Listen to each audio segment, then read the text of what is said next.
I'm going to put this over here. Good morning. Good morning. Our first reading this morning is a poem that Nyla Francis sent my way several weeks ago. It's been sitting in my inbox waiting for me to reread it. And I reread it this week, and it felt timely. It's by the poet Rosemary Watola Trommer, and it's called Into the Questions. She starts with a phrase that talks about the man from Bethlehem, and I know that in church we often hear that as code for Jesus, because that's part of the Jesus story. This is a contemporary poem, so she's talking about an actual contemporary man from Bethlehem, a Palestinian. Into the questions. I needed today the soft voice of the man from Bethlehem saying, "Put yourself in the pain of others, not in their shoes, but in their pain." I needed to see his eyes when he said it is olive picking season and the families are too afraid to go to the orchards. I needed to hear it is the hardest his life has ever been. Needed to hear his fear, his anger, his willingness to wonder again and again, what does it mean to love your enemy? I needed to see the open face of the man in Israel as he listened, needed to hear his gentle tone as he rejected the phrase us versus them, needed to hear the resolve in his voice as he called for creating an us together. And because in the arms of terror these two men find ways to love, I invite a war into my heart and imagine myself on both sides. Imagine the ache that fuels the rage. I don't have to imagine fear, distrust. It is in all of us, this war, not something far away. It is for all of us to ask in every interface, how do I love my enemy? How do we become an us? If you're wondering if you're on Zoom wondering what just happened, we had some chairs in the tower room that just fell down and made a very loud crash. So I'm gonna go back to the last phrase of this poem. I don't have to imagine fear, distrust. It is in all of us, this war, not somewhere far away. It is for all of us to ask in every interface, how do I love my enemy? How do we become an us? Today's Bible reading is one of those readings, those stories that's familiar and weird. It's one about Jesus walking on the water across the Sea of Galilee. But it deserves a little context because it doesn't just stand on its own. It comes in the midst of loss. This place in Matthew's telling of the story, John the Baptist had just been executed by Herod. Jesus took a boat to an isolated spot in an attempt to sit with his own grief. But a large crowd of people found where he was and followed him there, and so he attended to them. He fed them all. It's also one of those stories, more than 5,000 people fed on a few loaves of bread. He fed them all, he sent them home, and then he sent his disciples to cross the sea without him, and that's where we pick the story up. The disciples off in a boat, watching their teacher's grief and compassion, then heading off without him so that he can wrap himself in his feelings. And it goes like this from Matthew 14. It says, after this, Jesus insisted that the disciples get into the boat and go ahead to the other side of the lake while he dismissed the crowds. And after he had dismissed the crowds, he went up on the mountain by himself to pray. When evening came, he was there alone. But by this time, the boat, battered by the waves, was far from the land, for the wind was against them. And early in the morning, he came walking towards them on the lake. But when the disciples saw him walking on the lake, they were terrified. Well, of course. They were terrified and said, "It is a ghost!" And they cried out in fear. But immediately Jesus spoke to them and said, "Take heart, it is I. Don't be afraid." Peter answered him, Lord, if it's you, then command me to come out on the water. And let's acknowledge here that Peter might have missed that day in philosophy class where they talked about logical fallacies. I'm just imagining if I were, say, a water-walking ghost who feasted on the souls of drowned fishermen, I couldn't imagine a better setup than this. Nonetheless, Peter answered him, Lord, if it is you, command me to come out on the water. And he said, come. So Peter got out of the boat, started walking on the water, and came towards Jesus. But when he noticed the strong wind, he became frightened, and beginning to sink, he cried out, Lord, save me. So Jesus reached out his hand and caught him, and said to him, you have little faith. Why did you doubt? When they got into the boat, the wind stopped, and those in the boat worshipped him and said, truly, you are God's own child. That's the reading. Sometime last year, my mom took one more step in her gradual and ongoing project of ridding my parents' home of the remnants of my childhood. I don't take it personally. Dad, tell her I'm not taking it personally. She sent me a 2-inch thick stack of papers. Most of them were report cards and various and sundry notes from teachers, etc., all from my primary schooling. She said it felt weird for her to put that all in the recycling, so she gave that responsibility to me. By now, my childhood is picking up spills and attending to people's runny noses. Recycling is a good thing. It turns out I was a weird kid. Who would have guessed? When I was 6 years old, and my parents were trying to figure out what to do with me for school. I'll say I'm a proud product of public schools in Maryland. But they took me to a child psychologist for some testing. It's a strange thing to read about the little version of yourself. The psychologist said in this report that I was a, quote, highly allergic child who is on shots and medication chronically, which was true enough. She also called me adorable, bright, and alert. That feels true. I think that's how you all talk about me, right? I like the first part of this sentence. Kipp is clearly a youngster of superior intelligence. She could have put a period there. Instead, she continued it, but he is not a genius. I don't know what I did. Apparently, I was, or I have, or had at age 6, superior verbal skills, a facility with numbers, and a strong understanding of practical and social situations. This is what she wrote. But my figure drawing was a little bit below my age level, as was my performance on a test in which I had to copy out geometric designs. According to the report, I was rather careless and probably could do better with really focused effort. I can neither prove nor disprove that this psychologist's condescension in that written report is why to this day arts and crafts projects make me anxious. That's a real thing, by the way. The report actually, it felt like something of a Rosetta Stone for myself. The most revealing sentence was this.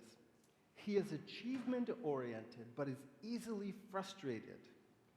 In just a 2-page report, that comment about my easy frustration came up 3 more times. That's how noticeable it was to her. Reading that at age 49 felt like a revelation. It helped to explain a lifetime of things I've avoided, like those arts and crafts projects, as well as a bevy of half-developed skills that would probably be better with, really focused effort. To put a biblical spin on it, that report helped me see a long-standing tendency to step out of the boat, only to jump back in when I discovered that the water was wet and I'm not naturally buoyant.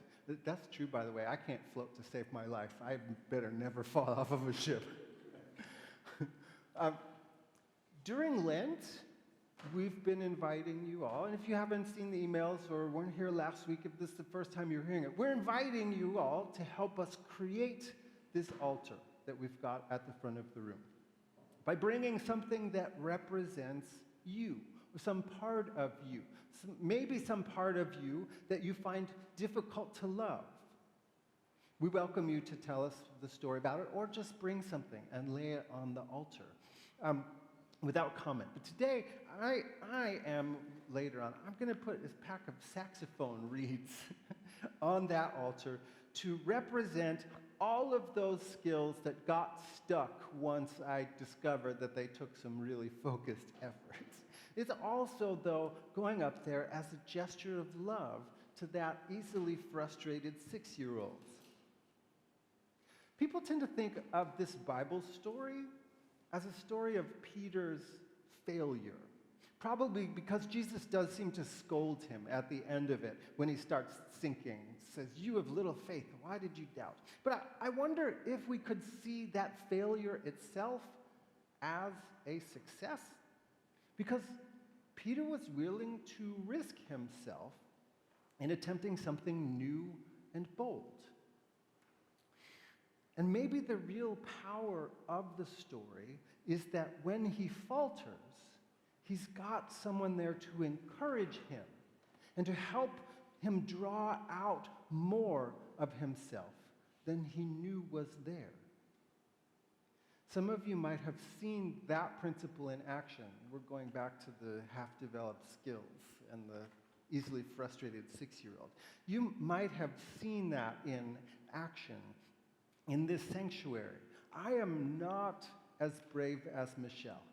I do not play instruments in front of other people, except that on the last Sunday before Kyoko Makino left to Japan for good, she got me to bring that alto saxophone that had been Aaron's dad's, that Priscilla and Aaron gifted to me at the start of the pandemic.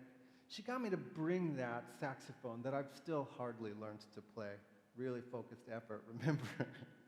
And there was a false start when I hit a wrong note and I squeaked and weird noise came out. I started sinking, but Kyoko steadied me. I took a breath, and we started again. And then, very improbably, I found myself as part of a trio playing Precious Lord, Take My Hand in front of a sanctuary full of people, which actually, along with the story, that's an incredibly appropriate choice of music. I chose that song so long ago because I knew I'd be preaching about the story today. But this is not just a story of risk-taking. It is a story of risk-taking for sure, and that's what it is to step out of the boat. And we need risk-takers, not just in art and music and playing things in front of people, even when you're scared to do so. Risk-takers in love, risk-takers in peacemaking, who are willing to look at each other and say, what does it mean to love my enemy? How do we become an us? Risk-takers in care and compassion, the skills that the world needs the most when it is at its most dangerous and violent. This is a story of risk-taking. It's also a story of encouraging, of being there for the risk-taker, of helping someone who is faltering. That, I think, is where its real power shines through. In his latest collection of essays, the Book of More Delights, the writer Ross Gay includes one that he calls The Perfect Spoon or Cup. That is kind of a delight, right? It's the perfect utensil. But it starts out as an essay about the only spoon that he says he will ever use to eat his oatmeal in the morning. In which he says the spoon, I mean not the oatmeal, is hardy, dense yet elegant, and with a slight impression, as though touched by an angel, on the handle.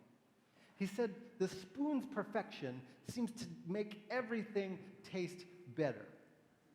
But then the essay turns into an appreciation not just of a spoon, but of his friend Cootie, who is an architect and a designer, and is the person who taught him back in college to appreciate beauty in human-made objects. It was Cootie who taught him to pay attention to lines and elegance and see that a chair, for instance, could be pleasing to look at as well as comfortable. And he tells the story about the summer after they graduated from college. Cootie and Gay took a pilgrimage. Cootie and Gay. That sounds like a band name. Remind me when I learn to play the saxophone and start my band, we're going to call it Cootie and Gay. I don't know. He tells a story about how right after they graduated college, they went on a pilgrimage to a couple parts of the country, but then to the northeast to see all of the buildings that had been designed by the famous architect Louis Kahn. Gay says that there are pictures of that trip that include things like close-ups of poured concrete walls, the interiors of buildings, but he says there's also one of him vomiting next to one of those buildings, which, because they were boys of a certain age, they thought was a really hilarious picture. But he goes on to say also that it was evidence of an ongoing, mostly unspoken, and completely unspeakable difficult time during which the awful human-made, or the human-made awful, was really rattling around in my head like a maraca. I guess my head was the maraca and the awful was what filled it up.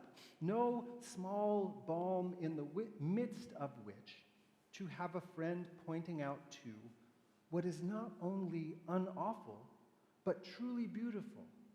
The truly beautiful human made, the human made beautiful, and how it might catch the light, or gather us in, or feel in our hands, or hold what we're carrying. To have a friend in the midst hold a spoon up to you, and then hand it over as a way of letting you know, but also this. A friend to pick you up, a friend to steady you, a friend to reassure you that the storm will not be your ending, a friend to help draw out the best in you. Maybe what I'm saying is that the world feels tempestuous these days, dangerous, wild, more than easily frustrating, easily overwhelming. But I hope that we will have the courage to take risks in it, even if those risks end up failing. And I hope even more that we will stand alongside each other in those risks to be a place of steadiness. This is God's good news. Amen.